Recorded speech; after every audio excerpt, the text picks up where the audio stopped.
Hey everyone, so there's an image going around Twitter of a festival that was offering reduced prices for people of color and a higher price for non-people of color, ideally I guess white people. And seeing this image and it go viral on Twitter is a good example or an exercise in trying to imagine situations complexly and imagining multiple narratives. Now, before I go any further, I want to say, obviously this is illegal. You cannot charge different prices based on somebody's, race or color of their skin, even if it goes the opposite way and you're saying, well, I'm charging white people more than black people.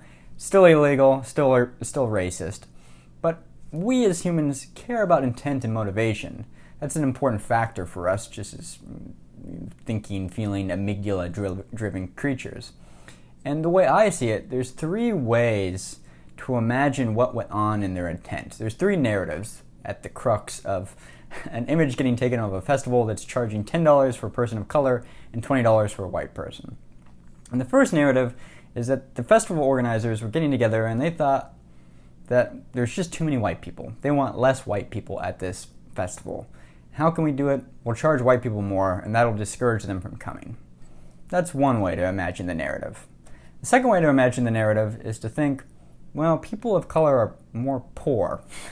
They have lower income, there are higher rates of poverty, regardless if this is true or not. This is a way of thinking about it. There's higher rates of poverty, they can't maybe afford a full ticket price, so we're going to reduce it for people of color because they just don't have as much money in general as a white person, as the privileged socioeconomic class as a white person. People of color just have less money, so we're going to offer the tickets at a reduced price. And that falls into a kind of soft bigotry of low expectations a little bit, to use a George Bushism. And that, you're just reducing people down to their poverty. It's a weird narrative, but one that, could be true. The third way that this played out was that festival organizers were sitting there and thinking, man, the festivals often have full of white people. We don't want this to be just another Coachella. We want it to have a very diverse crowd. How can we do that? How can we incentivize a more diverse crowd? I know, we'll use reduced prices for people of color, and maybe that'll encourage a more diverse crowd. And it came from a heart or a place of goodness and wanting to be diverse and uphold certain social values that they thought were positive. And I'm not saying that one's true either, but those are three different ways of examining the exact same scenario and situation and then extrapolating forward. And the reason I want to talk about this is because our expectations as humans have a tendency to alter the results of whatever narrative or thesis we're testing. And this is proven across the board. They've done lots of studies on selection bias and how researchers, every researcher has a certain expectation for the study they're going to do.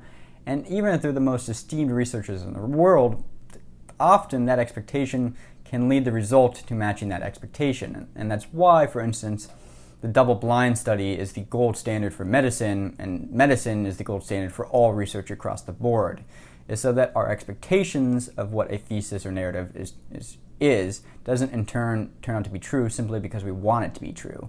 We don't just simply see a pattern there or put that data set to fit that narrative. I'll never really know what the festival organizing group thought when they were making this ridiculous, illegal, racist ticket pricing. But it's a useful exercise in thinking about situations complexly and how you report on a situation as a journalist. And that keeping an open mind about the intent and narrative of a story and fully reporting it out before you leap to a conclusion about, these people are indeed racist. Because, as I talked about earlier, there could be a variety of different intents and motivations behind what the ultimate result was, which was a racist pricing scheme. Anyway, just a thought. Like, subscribe if you found this moderately interesting. See you guys tomorrow. Thanks for watching.